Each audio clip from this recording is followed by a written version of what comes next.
গভীর রাত্রে হযরত ফাতিমা রাদিয়াল্লাহু তাআলা আনহা ইন্তেকাল করলেন।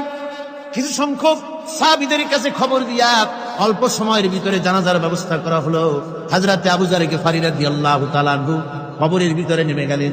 কবরের ভিতরে নেমে গিয়া হযরত আবু যর বলেন, রে কবর, তোর ভিতরে আজকে কাকে রাখবো, তুই কি তা জানিস নাকি?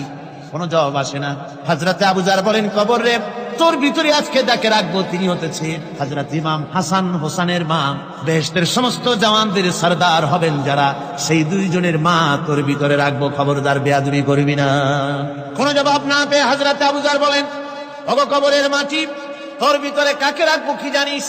আসাদুল্লাহিল গালিব, দুনিয়ার সমস্ত কাফেরদের বিরুদ্ধে আল্লাহ রাব্বুল আলামিন যাকে বাঘ বানিয়ে পাঠালেন, সেই হযরতে আলী, তার স্ত্রী রেখে যাব, খবরদার বেয়াদবি করবি না।